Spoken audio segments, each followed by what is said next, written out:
East versus West 7 did not turn out anything like I thought it was going to. Let's take a moment to check out some of the more shocking events that happened yesterday. All right, guys, so we decided to take a nice little hike today in between thunderstorms, and I thought, what better time or better place to give you my thoughts on yesterday's East versus West 7. Now, this is going to be a little different video. Rebecca won't be doing all the edits that she normally does. This is going to be more of my thoughts on what happened. Obviously, Bacho Sanginashvili is a stud. What the hell was that? My mind was blown because I know what a stud Adam Warzinski is. And to see someone display that type of dominance and strength and speed, and the first 2 rounds were so explosive, then round 3 for him just to let him hit and like literally just arm bounce off all over the place and then him just put him down. Super impressed with that young man. Huge, bright future for that guy. Doug Erlich had a couple of moments where he had hand position, but you know, once he got the strap, he was put away. What blew my mind was Daniel's ability to top roll him, then come back in a hook and top roll back out before the finish in round 3. That was crazy. You have to talk about Revaz, right? Now we'll get to some of the other matches, but wow, right? So obviously y'all saw my prediction. I predicted Dave in a 3-2, I think, or maybe a 3-1. I can't remember exactly, but I picked Dave to win. I was completely wrong. Now I've heard somewhere on some post somewhere that Dave might have been arm wrestling through an injury. If that's the case, that makes more sense. If that's not the case, then Revaz may be ready for Levon because that shit was insane. Like, I felt that his performance over Dave was more impressive than Levon's performance over Dave, and certainly more impressive over Ermy's versus Dave. I mean, that was complete dominance. Now, I knew it was a mistake in round 3. I thought it was a mistake for round 3 for Dave to telegraph the bent wrist press. I didn't think he had any fatigue on Revaz's arm, and the fact that you're pushing into such a long lever with that controlled hand position, cup and back pressure, that's kind of what I thought would happen on go. So, love Dave. Just go back. If you got injury, get healed up, but come back and do what we all know you can do. Brandon Ellsessor, he had moments. He had moments where you thought, okay, this might be it. When he took hand control and went forward to the press, and then David fouled, you thought for a moment, okay, he's got something. But once he got tied to him, he didn't have access to his pronation. David's inside game and side pressure is just too much. But you got to give Brandon Ellsessor huge props because he looked like a freak. Like his weight cut and some of the pictures he posted, that dude's an absolute specimen anyway. I did get a message from him about a match that he wants at the Monster Factory to defend his title, so I'm not going to give you any spoilers just yet, but that's something exciting might be coming. RVJ versus Zurab. A couple moments where it looked like RVJ outside the strap was going to be able to have something for him. Once he got tied to him, Zurab is just an absolute animal. But I mean, the guy stacks so much muscle on his little frame. When I say little frame, I mean, he's not a big statured guy, but he is thick. And every picture he posts, he looks like he keeps getting bigger, so I have no idea how he made that weight class. Let's get to some more shocking stuff. So all that stuff, super impressive. Revaz and crazy shocking. Bacho, crazy shocking. Ongarbaev, I kind of expected that. Like, when you look at Irakli's numbers and you see how strong that young man is, you think, oh my God, like that might just be too much power for Ongarbaev. But Ongarbaev is such a specialist. His transitions are so fluid. His arm wrestling intelligence is probably as high as anyone. That round 2, boom, wrist cracked, come back, shoot forward, get the hand back. Spectacular arm wrestling. Finest arm wrestling at the most highest level. Very strong argument, pound for pound, that might be the very best arm wrestler in the world. That young man is special. So yeah, kind of what I thought would happen. So it wasn't as shocking, except for when you realize who he's doing it against. You know, he beat Brzezinski, he beat me, he beat Irakli. That's a pretty impressive list, you know? So yeah, Ongarbaev, I got nothing but high praise for that young man. Another one that was kind of a surprise. Now, I thought it could happen this way, but still kind of surprised to see it. The level that Kody Merrit's at in North America, to see him go over there and pull a 103 kg guy. Now, Kazakhstan's got some freaks, of course. And I believe this young man is the reigning super heavyweight WAF world champ, even weighing in at like 100 kg or something. There's a couple moments outside the strap, rounds 2, round 3, where Kody had enough to just come back and take his hand. It's easy to give advice after the fact.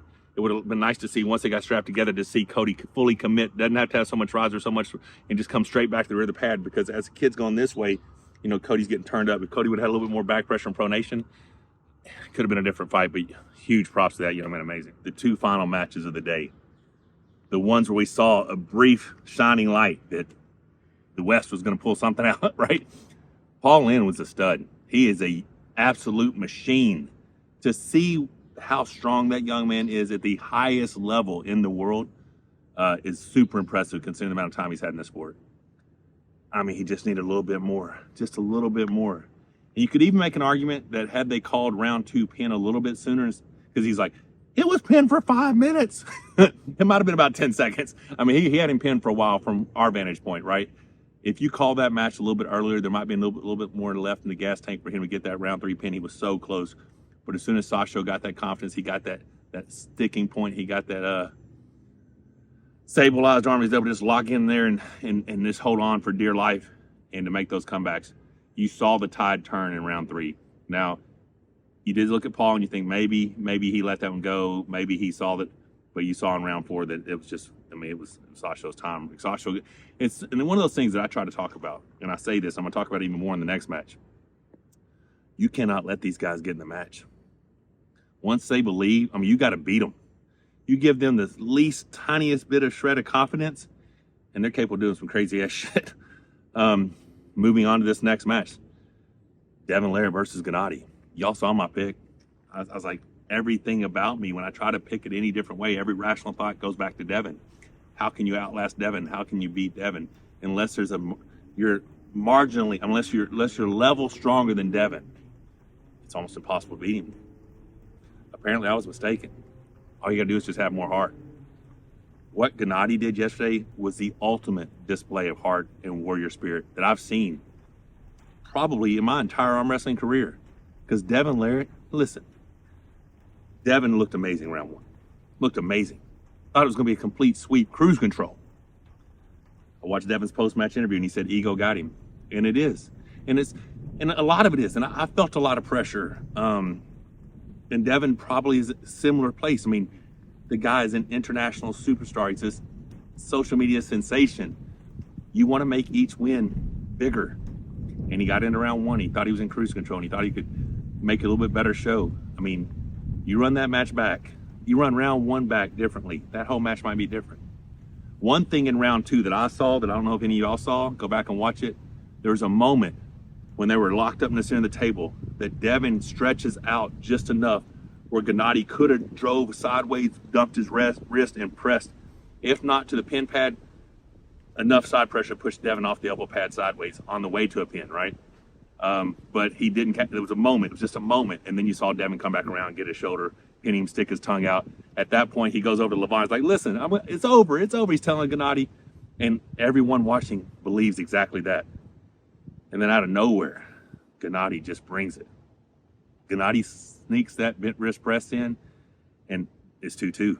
Now, the crazy thing is, the most shocking moment of that entire card was round 5. And I'm not talking about the finish pin. I'm talking about when Devon Larratt gets completely turned, shoulder committed on top of Genadi's arm.